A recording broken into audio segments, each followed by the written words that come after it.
Welcome, horror fanatics and supernatural enthusiasts, to an in-depth analysis of a hypothetical clash that has long fueled debates in the darkest corners of genre fandom. Who would emerge victorious in an epic battle between the chilling vampires of Stephen King's Salem's Lot and the ferocious werewolves of An American Werewolf in Paris? Imagine a moonless night, the air thick with an unnatural chill, as these two forces of supernatural terror collide. Would the ancient, cunning intellect of the vampire prevail, or would the raw, untamed savagery of the werewolf tear through the night? Stephen King's Salem's Lot presents a lineage of vampires deeply rooted in classic lore, yet possessing their own distinct brand of terror.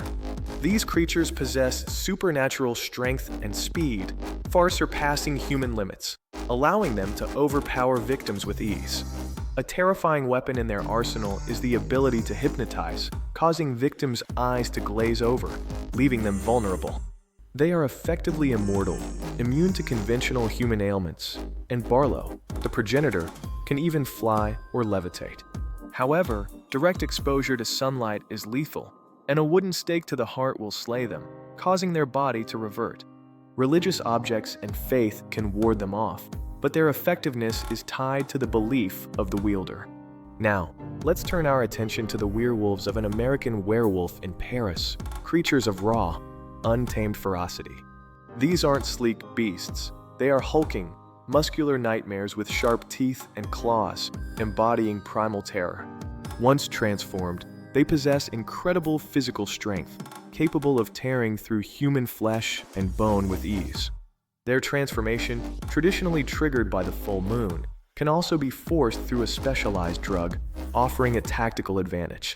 These werewolves often operate in packs, showcasing coordinated attacks and a shared predatory instinct, amplifying their threat.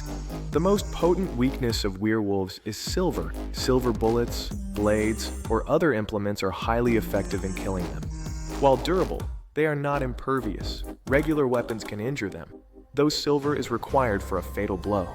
Now, let's pit these formidable foes against each other in various scenarios to truly understand who holds the advantage.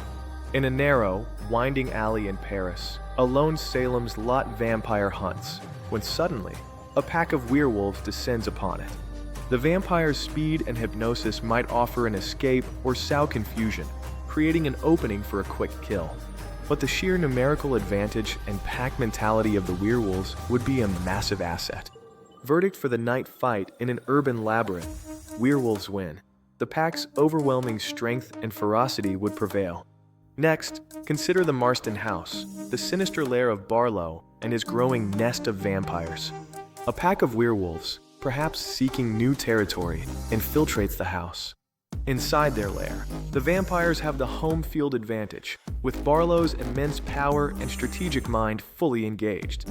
He would use the house's architecture to his advantage, setting ambushes, and the collective strength of the nest would be devastating. Verdict for pack versus nest dynamics: vampires win narrowly. Barlow's ancient cunning and combined force would prevail. Finally, let's consider a scenario where both sides exploit the other's fundamental weaknesses. The vampires would attempt to ambush werewolves during their human form or during a chaotic transformation. However, the werewolves' most direct and effective strategy would be a daylight assault on the vampire nest. If they could locate the vampires' resting places, they could eradicate them during their weakest state. Verdict for weaknesses exploitation: werewolves win decisively. Their immunity to sunlight gives them a critical advantage.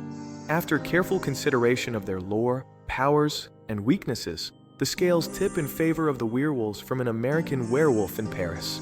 While Salem's Lot vampires possess formidable powers, their fundamental vulnerability to sunlight is a crippling disadvantage. The An American Werewolf in Paris werewolves embody raw, untamed power, not hindered by sunlight, allowing them to operate at any time. Their primal savagery, pack dynamics, and ability to be forced into transformation mean they can unleash their full power at will. In a direct, drawn-out confrontation, the werewolves' destructive nature would ultimately overwhelm the vampires. Their howls would replace the whispers of the undead, and their claws would tear down the last vestiges of the vampire's reign.